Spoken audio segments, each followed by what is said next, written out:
In this section of chapter 14, we will discuss about biomolecules, especially carbohydrates, which is present in every living organism.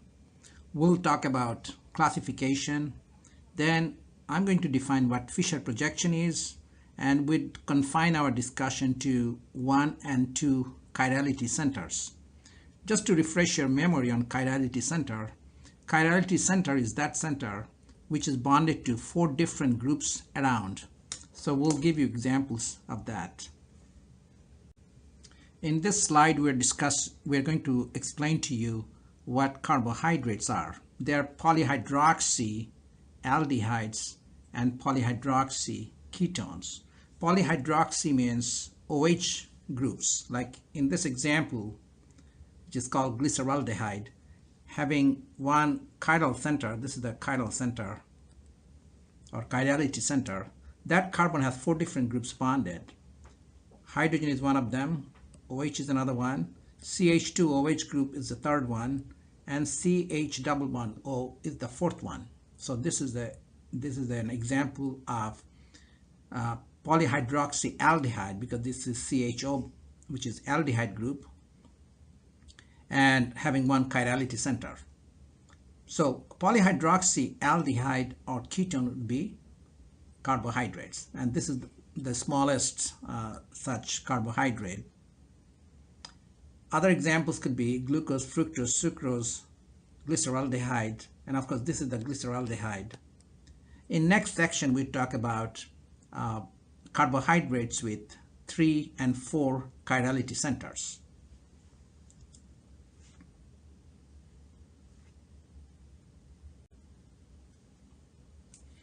Now, carbohydrates could be pure carbohydrates like sugars. In chemistry, by sugar we mean whole variety of compounds, which are polyhydroxy aldehydes and ketones.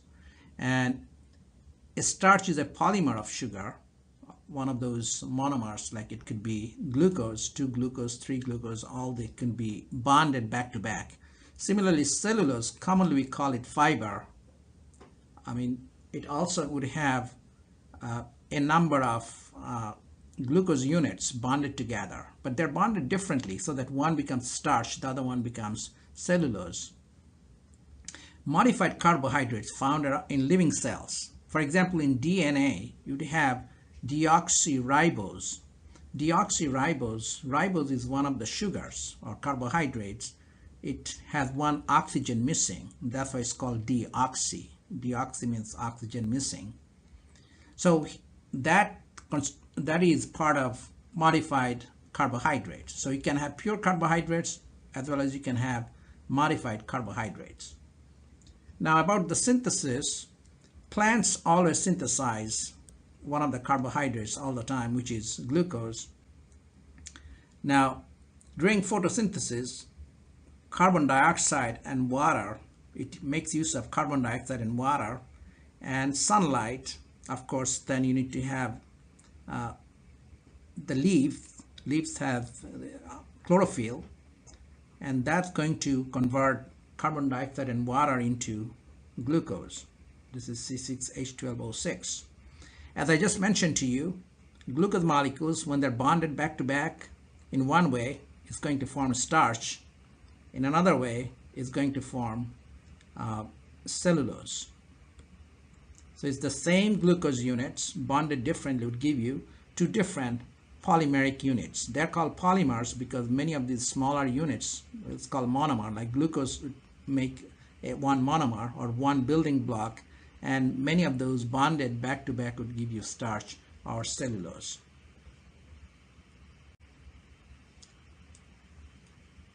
Now in simple sugars could be monosaccharide, that glucose, fructose, ribose, these are the monosaccharides. That means you cannot simply get any simpler sugar. It is just the one unit. On the other hand, our table sugar is not a simple sugar. It's formed by the combination of 2 of these monosaccharides, like glucose and fructose together would make a sucrose. Sucrose is our table sugar.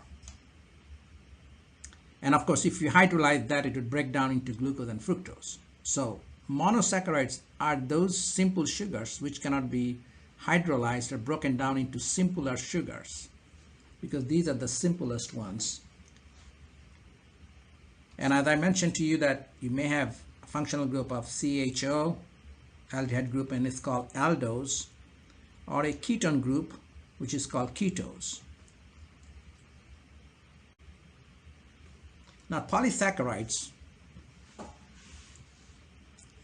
under polysaccharides, you may have disaccharides where two monosaccharides are linked together. As I just mentioned to you, sucrose is an example of disaccharide.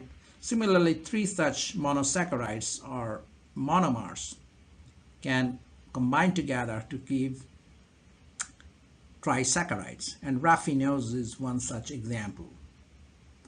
Polysaccharides have many monosaccharides linked together. So starch, cellulose, they are polysaccharides of glucose molecules. So how do I know that? If you hydrolyze means break down in presence of water. If you hydrolyze sucrose, you end up with glucose and fructose. So that tells us that sucrose is made up of glucose and fructose. On the other hand, if you hydrolyze cellulose, you get loss of glucose units too. So in other words, cellulose is made up of glucose units. Same would be the case with the starch. The starch has all glucose units. As I just mentioned to you, they're bonded differently. Now here you're looking at a Fischer projection. You already know that these centers, let me highlight these centers, have OH on one side and H on the other side. And the angle is really 109.5 because of sp3 hybridization with 4 bonds or 4 pairs of electrons. So each of these centers has carbon. So has hydrogen here. This is a carbon here, hydrogen here, carbon, and hydrogen. So if you hold on the molecule like this with CHO on the top and CH2OH on the bottom, you notice that actual molecule is a zigzag molecule because of 109.5 degree angle. Now you take a projection. Projection is pretty much like you think about as getting a shadow of this molecule on a piece of paper. Then it would not appear to you zigzag. It would look like as if it's like a straight line connecting between CHO group on the top and CH2OH group on the bottom. And that's called Fischer projection. We're showing a Fischer projection in a different way, where H and OH are shown with thick line. That means they're projected towards you. So if you can hold on to this molecule like this, so that both H and OH are projected towards you in each case. So make sure you understand the Fischer projection. Make sure you hold on to this molecule in a specific way. CHO or C double bond O, I'm talking about ketone group, will have to be on the top and the other group will be on the bottom. And then you can make some conclusion about whether we'll be calling it D or L carbohydrate.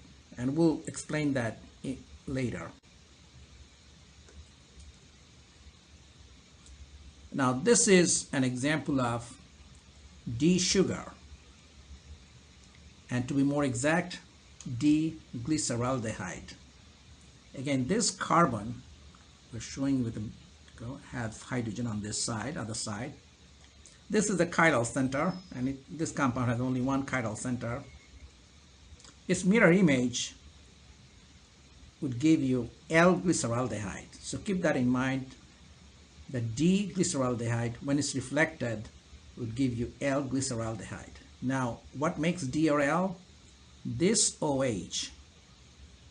When you hold this carbohydrate in this particular manner, so the CHO is on the top and CH2OH on the bottom, if OH on the carbon adjacent to CH2OH group is on the right, then it's called D. If OH group is on the left, it will be called L. So, and that's what you see here in this mirror image, that OH is on the left, and that's why it's L-glyceraldehyde.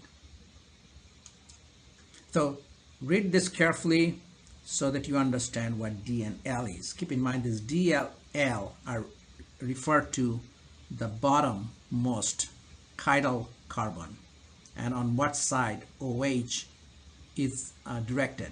If it's directed to the right is D, if it's directed towards left, if it is L.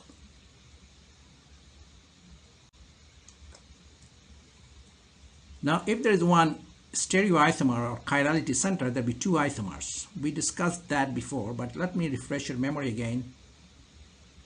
If there are two chirality centers, there'll be four isomers.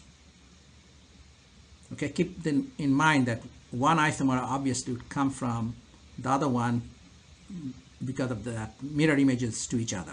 For example, what you're looking at is glyceraldehyde. Left-hand side is D-glyceraldehyde and right-hand side is the mirror image of the D, and that's the L-glyceraldehyde, and we already discussed that. So out of two isomers, one is mirror image of the other. Similarly, when there are two stereocenters or four isomers, two would be mirror images of other two. So this is how it goes. If there is no plane of symmetry, if there are two chirality centers, there will be four isomers.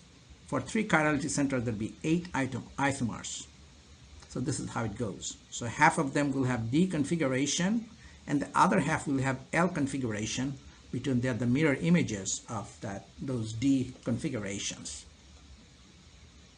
These are now here you are seeing one additional chirality center. So let me write down those chirality center more specifically. This chirality center having hydrogen.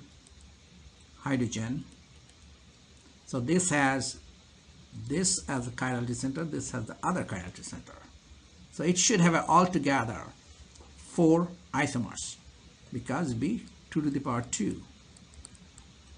Keep in mind, half of them would be D and half of them would be L. Of course, the D ones would have OH on the right and L would have that OH at the bottom chirality center on the left. So obviously you get it by mirror image.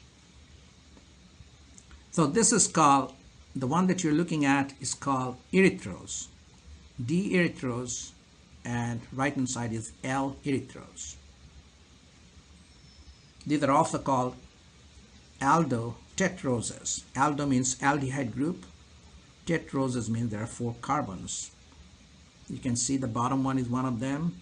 2, 3, 4. So there are 4 carbons, that's what I call tetroses. But there are common names, well, it's erythrose. Now here I'm showing you how you can build all these isomers and how can you cut down your memorization time. You all probably remember about ET. Now if you just remember ET, that would remind you about the names of these sugars with 2 chirality centers. Erythrose for E coming from E, triose coming from T. How do I get that?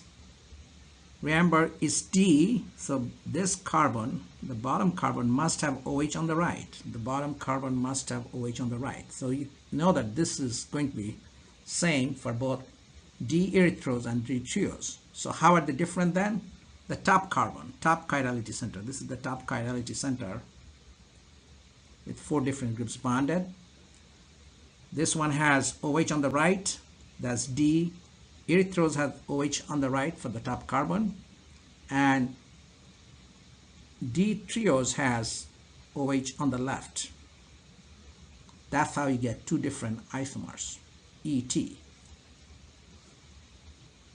Now I'm going to show you how you can quickly get these done with the right configurations. This is how I do it. Write down CHO on the top, CH2OH on the bottom. Say in exam you want to write down erythrose and triose configurations, Fischer projections obviously. So first, if I were you, I'm going to write down these 2, and without seeing what I had done, I know that since this is going to be D erythros, so let's write the erythros. I'm just writing the abbreviation, and D trios. Okay, again, I didn't have a space to write down the whole thing. Since it's D, right away, this carbon OH should be on the right side. This carbon OH should be on the right side. How do I know about the other carbon OH configuration? We apply right-left rule. The first compound would have OH on the right. Next carbon would have OH on the left. If I had more carbon after the topmost one, it would be 2 right, 2 left. Then 4 right, 4 left.